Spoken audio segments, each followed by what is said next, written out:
Hi everyone, कैसे हो आप सब। आशा करती हूँ आप सब बहुत अच्छे होंगे। Welcome to Meenakshi creative blog. और अभी बज रहे हैं 5:30 और मैं आ गई हूँ नहा के। बस मैं पूजा करने के लिए जा रही हूँ। और आज मैंने वियर की है ये वाली साड़ी। और अभी घर में सब सो रहे हैं, दक्ष भी सो रहा है, इसीलिए मैं धीरे बोल रही हूँ क्योंकि अभी से ही उठ जाएगा। और सबसे पहले मैं करूँगी पूजा, फिर किचन वर्क, फिर वो स्कूल जाऊँगी तो आप लोगों को दिखाऊंगी। और जो मेरा डेली रूटीन रहता है, जो मेरी दिनचर्या रहती है रोज़ की, वो मैं आप लोगों के साथ शेयर करूंगी। और अभी तक आपने मेरा चैनल सब्सक्राइब नहीं किया है तो प्लीज़ मेरा चैनल सब्सक्राइब कर देना, और किया है तो बहुत बड़ा थैंक यू। और जो है आप लाइक और कमेंट करके भी बता दीजिएगा कि कैसा लगा आपको मेरा व्लॉग, या मैं और क्या आपके अपने व्लॉग में क्या चेंजेस लेके आऊँ, तो ये सब आप मुझे बता देना। And thank you for watching everyone.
अब मेरी हो गई है पूजा, और पूजा करने के बाद अब मैं जा रही हूँ सीधा किचन में, बिकॉज़ मंदिर जाना तो होता नहीं है और दिन निकल आया है। और मंदिर जाना तो इसलिए नहीं हो पाता क्योंकि मंदिर जाने में टाइम लग जाता है ना, तो इसलिए मैं मंदिर तो जा नहीं पाती हूँ। बस देखूंगी, साते वाले दिन मंदिर जाऊंगी। तो अभी मैं आ गई हूँ किचन में और कुछ करती हूँ ज़रा काम अभी पहले, और बनाती हूँ। सबसे पहले तो मैं चाय पीऊँगी, आप लोगों को पता ही है मेरा एनर्जी ड्रिंक है वो। तो मैं पहले चाय पीती हूँ, फिर उसके बाद आप लोगों से शेयर करती हूँ कि और मैं अपनी किचन में क्या क्या कर रही हूँ। आज सुबह के टाइम में क्या बना रही हूँ काविंदर जी के लिए, और अपने लिए तो मैं जो लेकर जाऊंगी लंच में वो भी चलो आप लोगों से शेयर करूंगी कि मैं अपने लंच में क्या लेकर जाती हूँ, मॉर्निंग में क्या खाते हैं हम लोग व्रत में, और दक्ष के लिए क्या बनाती हूँ ये मैं आप लोगों के साथ शेयर करती हूँ। क्योंकि फिर टाइम भी थोड़ा सा ज़्यादा होने वाला है, दिन निकलना शुरू हो गया, तो मैं बताती हूँ। और अब आ गई हूँ मैं अपनी किचन में, और वो ही सबसे पहले मैंने यहाँ पर चाय बनने रख दी है। और जब मैं नहाने गई थी उससे पहले जो है मैंने यहाँ पर आलू उबलने के लिए रख दिए थे। अभी तो मैं कुछ नहीं बनाऊँगी आलू से, बट दोपहर में जब आते हैं ना तो फिर आलू उबालो फिर कुछ बनाओ, उसका तो बहुत लेट हो जाता है। तो इसीलिए मैं मॉर्निंग में ही आलू उबाल कर इनको छील कर रख के चली जाती हूँ, तो जिससे आसानी होती है। क्योंकि फिर आकर इतनी थकान सी हो जाती है ना, खुद को मन नहीं करता, तो भूख भी लगी रहती है। फिर वापस से किचन में जाओ तो ये कम से कम 15 मिनट तो लग ही जाते हैं आलू छीलने में। और मतलब फिर इनको उबालो छीलो तो आधा ही घंटा लग जाएगा, क्योंकि एकदम से तो गर्म में ये नहीं कि एकदम से छिल जाते हैं, तो इसीलिए मैं पहले ही कर जाती हूँ। और यहाँ पर मेरी चाय में भी उबाल आ गया था। और अब मैं सबसे पहले काटूंगी यहाँ पर लौकी बनाऊंगी दक्ष के लिए। लौकी से मैं आज बनाऊंगी उसके लिए पूरी, और आज दाल चावल नहीं बनाऊंगी मैं उसके लिए, तो लौकी से पूरी बना दूंगी जो वो लंच में भी ले जाएगा और खा भी लेगा। और दोपहर में आज वो जाएगा एक दावत में, तो दोपहर के लिए उसका कुछ बनना नहीं है। अगर नहीं भी जाएगा तो फिर वो यही सब खा लेगा, और जो कहेगा मैगी वगैरह बना दूंगी मैं उसके लिए। और यहाँ पर बस मैंने सबसे पहले अब ये लौकी छोकने की तैयारी शुरू कर दी है। और थोड़ी सी थी वो लौकी, तो मैंने उसमें सेंधा ही डाल दिया था। मैंने कहा कभी दक्ष से ना खाई जाए ये, और क्योंकि कितनी भी थोड़ी बनाओ तो फिर वो थोड़ी बहुत तो बच ही जाती है, बच्चा है कितनी खाएगा। और उसके बाद जो है फिर मैंने पूरी बनानी शुरू कर दी थी। तो यही मेरा डेली का रूटीन है। इतना सारा काम होता है, कभी काम नहीं ख़त्म होता मुझे तो नहीं लगता।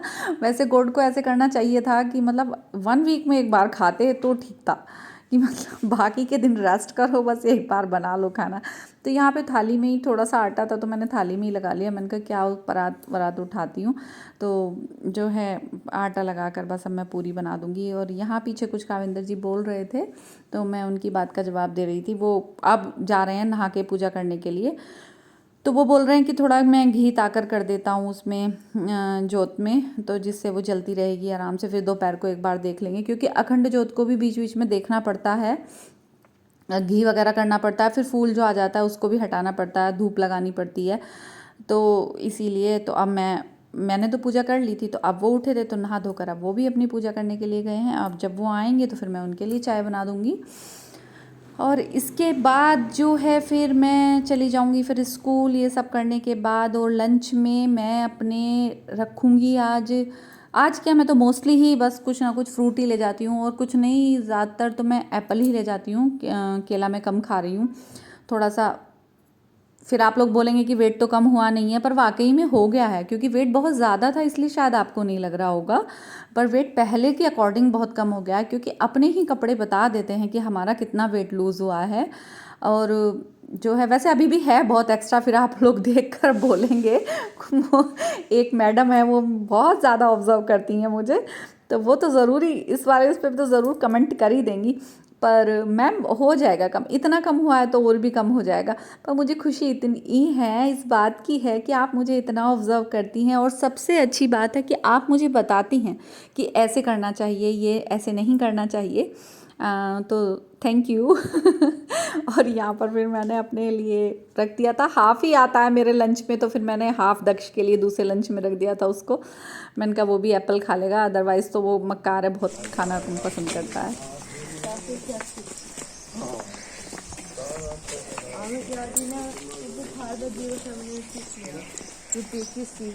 डमरू बजता हुआ रहना जरूरी है, डमरू बजता हुआ ही रहना जरूरी है।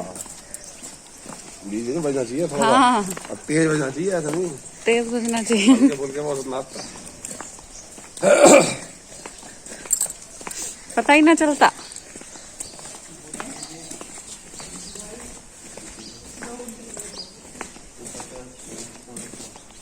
पैदल क्यों जा रहे हो, बाइक से ही आ जाते। इन्हें पैरों को उठा चल ले, खसेड़ जाए ना। तो यहाँ पर मैं और काविंदर जी, दक्ष का जिक्र चल रहा है क्योंकि आज उस पर बहुत ज़्यादा डांट पड़ी है। सुबह मक्कारी कर रहा था वो उठने में, तो उसके लिए डमरू वर्ड यूज़ हो रहा है कि डमरू बजते रहना चाहिए, और उसी को बोल रहे हैं पैर खचेड़ के चलने की आदत है उसको। तो काविंदर जी बोल रहे हैं पैर उठा के थोड़ा चल ले। तो मतलब बीच बीच में ना बच्चे भी रिचार्ज मांगते हैं, अगर उनको डांट दो अच्छे से कर लो तो बस अब उनका रिचार्ज हो गया है। इसका तो 1 मंथ के लिए अब कंप्लीट हो ही गया है। Thank you for watching everyone. आज हम लेट हो गए, आ गई क्या बस?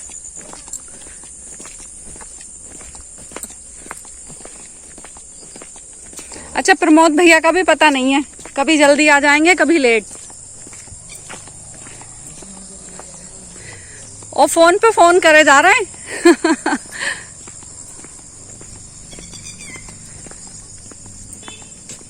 आ गए भैया, आ गए।